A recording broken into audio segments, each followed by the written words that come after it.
Halo, Soul Family, teman-teman, apa kabar? Let's start this. Access bars. Dan disclaimer, ini video bukan untuk pihak-pihak tertentu, tapi ini adalah menjadi kontroversi soal metode yang dilakukan di access bars. Beberapa bulan sebelumnya, teman baikku sudah menginformasikan ini karena sedang mempelajari soal access bars ya. Dan gong terbesarnya adalah minggu lalu dari praktisi ya senior di sana yang mengungkapkan padaku lebih detail soal kontroversi tersebut. Ini adalah apa yang aku temukan di sana. 3 poin yang akhirnya membuatku berpikir tentang access bars. 1. Tujuannya dan metodenya. Access bars itu apa sih guys? Ini kan lagi happening nih. Access bars itu adalah diakses, kata-kata akses adalah metode dan proses yang didesain untuk memfasilitasi lebih banyak kesadaran untuk semua orang. Sementara barsnya adalah 32 titik di kepala, tempat Anda menyimpan semua pikiran, ide, kepercayaan, pertimbangan, emosi, dan sikap yang Anda anggap penting di semua kehidupan. So, access bars ini juga percaya berarti tentang reinkarnasi atau samsara ya. Lalu menjalankan bars Anda sama seperti menekan tombol delete pada komputer Anda. Pada dasarnya, bars adalah perangkat keras dari bank komputer Anda. Ini adalah hal yang disimpan dari satu kehidupan ke kehidupan lain. Bars menghapus semua file tersebut agar tidak tersimpan lagi dan tidak muncul secara otomatis. Di sini banyak yang mempertanyakan, karena pelajaran kita, ilmu-ilmu pengetahuan kehidupan, pengetahuan sekolah, sejak kecil itu adalah yang menjadikan manusia tahu soal baik dan buruk, benar dan salah. Juga tentang moralitas, tentang mungkin kepercayaan agama, juga tentang hitungan-hitungan duniawi ya, teori duniawi. Tapi di sini bars ini tugasnya untuk menghapus. Itu adalah red flag yang ditangkap oleh orang-orang yang akhirnya mempertanyakan tujuan dari access bars ini. Dan tujuan secara gamblangnya access bars ini adalah menghancurkan realitas ini. Bukan untuk menghancurkan, bukan untuk melawan, bukan untuk melihat kesalahan, bukan untuk memperbaiki realitas ini. Tujuan akses adalah untuk menciptakan realitas yang baru. Di sini aku juga bertanya-tanya. Artinya, akses di sini yang dimaksud adalah bukan untuk membuka kesadaran, tapi untuk menciptakan ilusi kesadaran baru. Karena itu yang bisa aku tangkap dari tujuan akses tersebut. Itu red flag buat aku. Metode penghapusan subconscious belief yang sudah kita dapatkan dari ilmu dan wawasan kehidupan ya, dari past life, dari masa kecil aja ini, itu akan ada tendensi untuk dihapuskan. Dan itu saja sudah merupakan tanda tanya. Setelah kosong nanti diisi apa? Ternyata diisi oleh afirmasi yang diulang-ulang terus-menerus saat melakukan bars atau healing ini ya, tanda kutip healing ini pada orang lain. Banyak dari orang bilang ini kok seperti brainwash ya, seperti masukin sugesti baru, menghancurkan yang lama lalu masukin sugesti baru. Akhirnya orang-orang nanti di situ dikasih hal yang mereka tidak tahu apa. Tergantung siapa yang akan melakukan bars itu. Tapi semuanya sudah diinstruksikan untuk bisa memberikan afirmasi tersebut. Afirmasinya apa? Nanti kita bahas ya. Poin kedua kontroversi dari access bars adalah pendirinya, Gary. Gary ini juga ada Dean ya, kalau nggak salah ada 2 co-foundernya Dean. Ini banyak anak-anak indigo yang ngomong sama saya dan juga beberapa yang mengadukan ini bisa melihat mereka itu apa. Dan rata-rata mereka bilang bahwa 2 manusia ini sudah dirasuki oleh demon, Satan. Itu yang banyak dilihat oleh anak-anak indigo yang kemudian tidak jadi masuk access bars. Yang jadi red flag buat aku, selain itu ya, selain merasakan energi 3 demon di belakang pendirinya, adalah channeling yang dilakukan oleh pendirinya.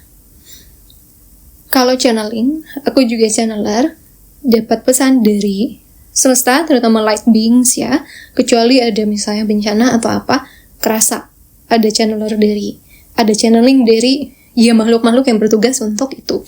Tapi di sini uniknya, bahkan Gary ini menciptakan sebuah buku dan sudah menyebutkan beberapa kali secara tipis bahwa access consciousness ini didirikan karena hasil channelingnya dengan sebuah entitas yang secara track record itu bukan entitas light, tapi dark worker. Namanya Grigory Rasputin. Dan ini sudah banyak dihapus datanya, tapi sebelumnya juga Gary sudah menyatakan bahwa didirikannya ilmu-ilmu access consciousness ini adalah karena Novian dan Grigory Rasputin. Untuk teman-teman yang pada paham di dunia astral, dunia supra, bahwa Novian itu adalah satu nama demon di bumi. Itu udah jadi red flag buat aku. Bahkan di hari dimana informasi terakhir aku dapatkan itu sampai oh shit langsung mati lampu guys. Langsung jebret. Oke, I know you are there, Novian. Proyek besar demon ini, access bars ini. Sorry, di momen terakhir aku mendapatkan informasi yang paling detail soal access bars ini adalah momen aku mulai diawasin sama, sampai panas guys, panas banget badannya dan tidak bisa aku tolak. 3 demon tersebut yang akhirnya aku tahu siapa di balik Gary, Satan, Lucifer, Baphomet, dan Novian ini kayaknya salah satu di antara mereka. Nama lainnya adalah Novian. Ya, adikku juga TV udah ngerasain aku diawasin, dan kayak temanku satu yang lagi di hari itu nge-healing aku lumayan keimbas juga. Karena ini gede guys, proyek besar. Kalian tahu berapa orang yang sudah ada di access bars? 200 juta. Di situ aku mulai berpikir, wow, mega proyek ini, mega proyek dari darkness untuk trapping human. Tapi Tuhan lebih besar lagi. Kontroversi kedua, di mana pendirinya bisa aku konfirmasi memang bukan light. Gary tidak channeling pada light beings, but darkness. Karena Rasputin, kalian bisa temukan sejarahnya. Disebut sebagai biarawan gila ya, dari Serbia, pindah dan masuk ke dalam kerajaan di Rusia sebagai orang terpercaya, tapi juga punya track record yang sangat gelap. Kontroversi ketiga adalah yang tadi sambungan dari yang pertama ya, mantra atau afirmasi yang diulang-ulang saat melakukan bars pada diri sendiri atau orang lain gitu misalnya. Sangat open dan bisa akhirnya mengosongkan subconscious, bisa mengosongkan alam bawah sadar, bisa mengosongkan pikiran ya. Semua yang kita pelajari sejak kecil sampai besar tentang kebaikan, kasih Tuhan, tentang apapun itu baik dan buruk, benar dan salah, bisa dihapus pelan-pelan secara tahunan ya, melakukan access bars ini. Dan juga dari mereka yang bilang banyak orang akhirnya merasa harus terus di bars untuk merasa enakan. Bukan akhirnya menghadapi dirinya dengan regulasi emosi, tapi melakukan bars seperti jalan instan untuk merasa enak. Dan setahu aku, pasti akan enak. It's from demon. Energi utamanya. pasti akan enak, tapi sementara dan adiktif. Dan channelingnya kepada Rasputin, so pasti kaya, cepat, cuman temporary. Uang besar datang temporary, terus harus terus. Dan ini juga yang jadi pertanyaan banyak yang ngadu ke saya, bahwa itu sebenarnya kami ngehealing orang atau sebenarnya cuma memanipulasi pikirannya untuk merasa enakan. Sugesti memang begitu ya guys ya, hipnoterapi atau apa, itu memang tekniknya ke situ, memberikan sugesti untuk healing.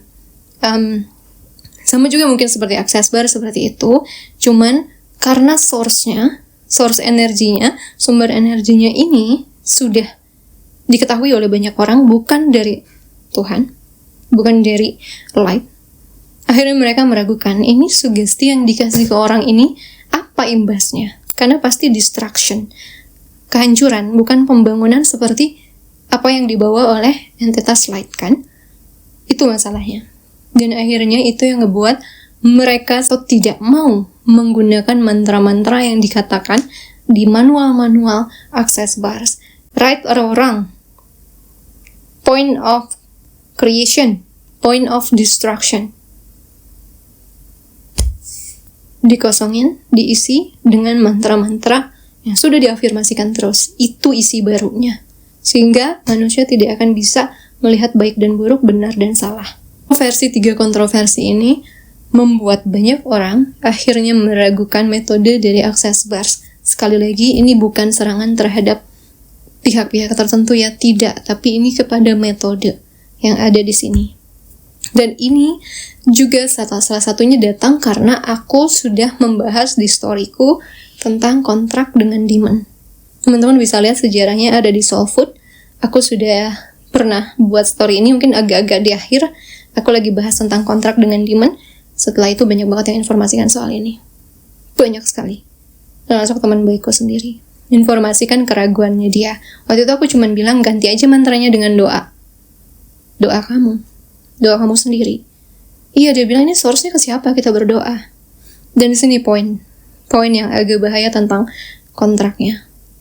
Karena di dalam, terutama di buku yang nanti ada ada dialog dengan Rasputin, murid dengan Rasputin, itu namanya bukunya How to Become Money. Itu di situ kontraknya akan kuat mengikat orang. Kontrak itu ada di sana untuk bisa mengikat kamu dengan demon-demon tersebut. Di bukunya tidak kepada Gary, tapi kepada Rasputin. Si kita mengulang mantranya, bahkan ada yang disuruh nulis namanya dia di bawah mantra itu. Dan kepada Rasputin. Ini banyak red flag. Kata teman-teman, ini udah aneh. Kenapa kita nggak sign kontraknya sama Tuhan? Tapi sama Rasputin. Who is this person gitu kan? Kata-kata mereka. Dan disitulah Tuhan menjaga mereka. Yang menyadari. Tidak jadi mereka membuat itu. Akhirnya mereka pun tidak mau menggunakan mantra tersebut, tapi menggantinya dengan doa. That's slick, very slick guys, dan ini gede banget. Imbasnya udah ke banyak orang, imbasnya udah ke ratusan juta orang, dan mulai sangat naik di Indonesia. Aku berikan awareness ini tentu saja teman-teman kembali kepada keputusan masing-masing ya. Cuman ini udah aneh. Mengadukan ke aku, akhirnya memutuskan untuk menggunakan akses bar gantian. Kita yang manfaatin. Kata dia, kita yang manfaatin. Gunakan cara dengan metode dark ini, tapi kita gunakan dengan light. Gitu, istilahnya kayak pakai ada obat nih, dipakai jadi drugs, mereka jadikan itu obat beneran. Misalnya tarot, dia digunakan untuk meramal dan memberikan sugesti negatif pada orang. Si para light worker ini bawa, ya udah nih buat healing orang. Jadi dia puter. Dari dark digunakan light, bukan cuman light doang yang dimanfaatin, darkness loh Nanda, kata dia. Kita juga bisa manfaatin itu. Satu itu, yang kedua mereka benar-benar totally ganti mantra. Yang kedua ya, ganti mantra seperti yang pertama juga, gunakan itu untuk light tujuannya, tapi ngeganti mindsetnya dan mantranya. Yang kedua, ngeganti semua mantranya, dia cuman pakai metodenya doang. Yang ketiga, orang yang benar-benar sudah berhenti dari access bars. Itu yang pada bilang ke aku. Dan ada satu YouTube yang aku rekomendasikan teman-teman nonton, meskipun di awal dibilang karena sakit hati, tapi ini banyak benarnya. Banyak sekali pernyataannya yang tepat. Dia sudah ngomong bahwa itu adalah access bars itu seperti kayak satanik ya. Nih, nama YouTube-nya, channelnya. Sifat darkness sangat tempting, sangat cepat, sangat kencang dalam menarik uang, dalam menyembuhkan dengan ilusi dan lain sebagainya. Tapi ya menjebak manusia dalam perangkapnya. Itu cara darkness bekerja. I'm really sorry, I apologize untuk informasi yang aku bawakan ini. Aku benar-benar tahun ini harus bawain banyak tema dari child free, no marriage, dark feminine, dan sekarang ini yang tentu saja bakal banyak mengagetkan orang ya. Ini seperti tugas kayak mission awalku bawakan tarot, dan tetap semuanya ada plus minusnya guys. Jadi kayak obat bisa jadikan drugs atau dijadikan obat beneran. Seperti juga healing, metode healing, access bars ini bisa digunakan sebagai kesehatan, healing beneran, atau penghancuran, distraction. Semua selalu ada dua sisi mata uangnya, dimanapun ya. Dimanapun aku ingin denial soal ini, tapi apa yang aku lihat bukan light beings di balik Gary dan Dean tersebut. Mungkin aku tidak se-eksplisit apa yang dilihat para indigo yang bilang sama aku ya, bahwa mereka literally demon. Tidak, aku lebih secara metodenya saja aku lihat this is very, very dark.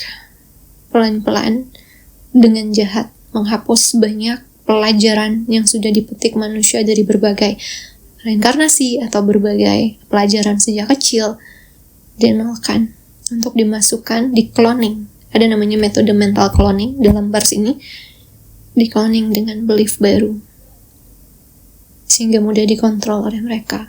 Makanya nama Rasputin itu ditahan sampai agak di akhir baru diungkap, karena masih ada kesempatan untuk kembali lagi. Dan gimana kak kalau misalnya aku sudah masuk ke sana dan aku terpanggil untuk tidak lagi ada di sana, atau mengganti metode ini menjadi metode light? Ada caranya. Aku sudah bertanya caranya untuk menetralisir kontrak tersebut. Caranya adalah merobek halaman yang ada nama kamu terutama, dirobek, dibakar, nama kamu, mantra itu, robek, bakar, lalu berdoa. Mohon kembali dituntun ke jalan cahaya, ke jalan Tuhan, ke jalan kasih. Karena itu satu red flag yang saya lihat lagi dari buku spiritual.